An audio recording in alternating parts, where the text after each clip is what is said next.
Tiba suatu hari ketika Sa'ad bin Mu'adz radhiyallahu anhu salah satu pimpinan Ansar tadi, selepas balik dari rumahnya mengganti bajunya, ia sempat mengenakan baju besi tapi di bagian dadanya terdapat tempat yang terbuka.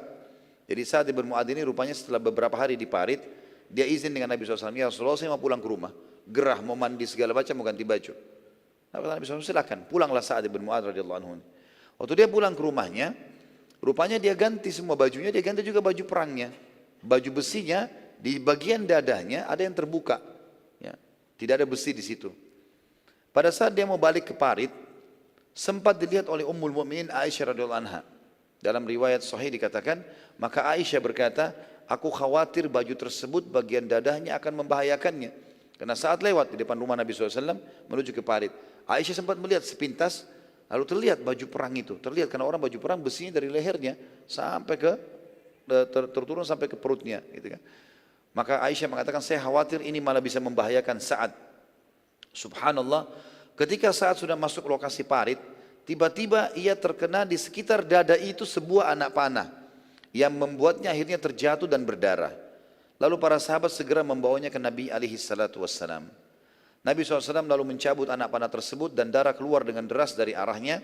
Lalu Nabi SAW memanaskan besi yang kalau dalam istilah agama, di istilah bahasa Arab namanya kai, pengobatan kai, besi panas kemudian diletakkan di tubuh yang sakit gitu ya, dan kemudian menempelkan pada luka Sa'ad dan darah pun akhirnya berhenti pada saat itu. Nabi SAW tentu dalam riwayat membolehkan pengobatan kai tapi dijadikan pengobatan yang terakhir, nggak boleh pengobatan yang pertama. Itu ada bahasan sendiri tentang pengobatan nabawiyah. Beberapa saat dari kejadian tersebut tiba-tiba lukanya Sa'ad ibn Mu'adz radhiyallahu anhu kembali berdarah, ya. Dan Nabi SAW melakukan lagi hal yang sama, dikai lagi, berhenti lagi, ya. Beberapa kali Nabi SAW melakukan itu, namun hal itu terus saja terulang sampai yang ketiga kalinya, sehingga Nabi SAW memerintahkan agar Sa'ad radhiyallahu anhu dirawat di Masjid Nabawi, di masjid beliau. Bawa pulang Sa'ad tapi jangan ke rumahnya. Buatkan kemah di dalam masjid, biarkan Mu'adz di situ. Diletakkan beberapa sahabat menampingi Sa'ad ibn Mu'adz. Dan pada saat beliau dirawat, ada satu wanita yang diperintahkan oleh Nabi SAW, memang ini wanita perawat. Ya. Setiap peperangan Nabi SAW, kebanyakan wanita ini ikut, namanya Nufailah. Nufailah radhiyallahu anha. Dan dia sering disebut dalam buku-buku sejarah sebagai perawat pertama dalam Islam. Nufailah ini bertugas, selain laki-laki mendampingi, dia juga datang ke masjid untuk mengobati lukanya Sa'ad radhiyallahu anhu. Dan ini juga pelajaran teman-teman sekalian, dalam pengobatan tidak ada masalah ini. Ya, kalau misalnya ada laki-laki luka, kemudian ada perawat perempuan yang harus membersihkan luka itu, ya, tentu di sini tidak ada khalwat, tidak ada berdua-duaan. Ya, tetap saja walaupun pengobatan ini perlu ada di tempat yang mungkin di rumah sakit ada orang lain dan seterusnya. Begitu juga dokter laki-laki boleh menangani pasien perempuan. Ya. Itu sudah terjadi di peperangan-peperangan Nabi alaihissalam. Suatu hari teman-teman sekalian, pasukan musuh sepakat menyerang dengan cara apapun. Sudah hari ke-40, waktu itu sudah jenuh pasukan musuh, maka Abu Sufyan mengatakan kita harus serang. Nggak bisa lagi kita diam. Dengan cara apapun. Maka mereka lalu menyerang dengan secara massal dari seluruh penjuru parit. Tanpa henti, anak panah dilemparkan. Mereka lakukan adalah lempar anak panah dari belakang pasukan. Sekian ribu orang pemanah melempar ke arah muslimin. Sekian ribu. Dan anak panah teman-teman kalau lagi dilempar, cara perang itu harus kita nangkis dulu. Nggak bisa anak panah kemudian tiba-tiba kita juga memanah, akan kena. Maka harus nangkis. Dan cara menangkisnya yang paling aman adalah orang-orang duduk sambil pegang perisai.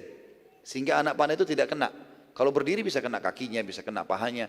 Maka mereka harus duduk, mereka sambil pegang perisai. Perisainya itu bisa melindungi dari anak panah.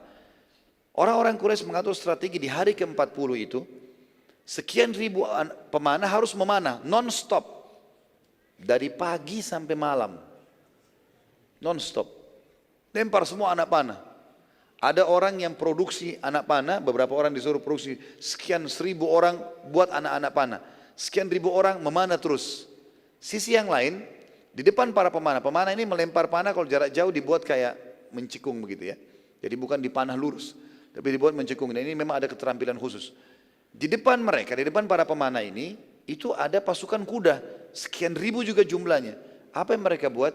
mereka sengaja menyentak-nyentakkan kaki kuda mereka supaya tanah jatuh ke parit. Seperti itulah. Tapi mereka berhasil pada saat itu melakukannya karena muslimin lagi sibuk nangkis panah-panah ini. Panahnya non-stop. Seperti itulah strateginya pada saat itu. Saya tulis di sini, saya bilang suatu hari pasukan musuh sepakat menyerang dengan cara apapun. Maka mereka lalu menyerang secara massal dari seluruh penjuru tanpa henti. Baik dengan serangan kuda yang berusaha melewati parit, juga menyentakkan kaki kudanya sehingga parit terpenuhi dengan tanah kembali. Dan juga dengan anak-anak panah yang tidak berhenti-henti terserang ke arah muslimin. Serangan ini dimulai dari selepas sholat duhur sampai maghrib. Mulai dari duhur, siang, sampai maghrib dan matahari terbenam. Pada saat pasukan musuh berhenti menyerang, Umar bin Khattab mendatangi Nabi SAW sambil mengatakan, demi Allah wahai utusan Allah, sungguh mereka para musuh telah menyibukkan kita. Sampai-sampai saya tidak mengerjakan sholat asar kecuali sekarang sebelum maghrib ini. Baru saya selesaikan. Jadi luar biasa, bayangkan tersibukkannya sampai tidak sempat sholat berjamaah mereka. Karena musuh lagi menyerang terus. Asar dikerjakan oleh Umar bin Khattab pas menjelang maghrib. Dan waktu sudah maghrib, sudah gelap, pasukan musuh berhenti gitu. Nabi SAW mengatakan, kalau aku wahai Umar, bahkan belum mengerjakan sholat asar. Nabi SAW sendiri belum sholat waktu itu. Karena berada di depan parit. Dan tidak bisa. Bergerak sedikit kena panah. Panah non-stop gitu. Ya. Maka Nabi SAW pun menanyakan pada para sahabat, siapa yang belum sholat asar? Ternyata cukup banyak yang belum sholat. Maka Nabi SAW mengimami mereka sholat asar sebelum mengerjakan sholat maghrib. Lalu setelah sholat asar, Nabi SAW sholat asar dulu kemudian baru sholat maghrib. Dan kejadian ini teman-teman diambil juga sebuah hukum syar'i. Bila seseorang terhalangi sholat sampai akhir waktu dengan udzur syar'i, maka ia boleh saja tetap mengerjakannya dengan berurut. Dari yang tertinggal dahulu barulah yang telah masuk waktunya. Misal, ada orang di atas kapal ombak besar terjadi. Kapal tergoncang-goncang, nggak mungkin sholat.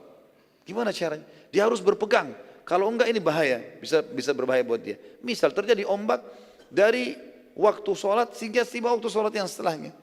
Sekian jam, dia nggak sempat sholat. Maka dia boleh sholat ini. Nggak ada masalah. Atau ada orang pingsan. Atau dia dibius operasi. Ternyata obat biusnya tidak selesai kecuali sampai dia sadar sudah waktu sholat yang akan datang masuk. Maka boleh dia kerjakan pada saat itu. Tapi tetap berurut. Kayak kasus tadi misalnya, asar tertinggal tapi udzur syar'i. Kemudian maghrib masuk. Maka tetap asar dulu baru maghrib.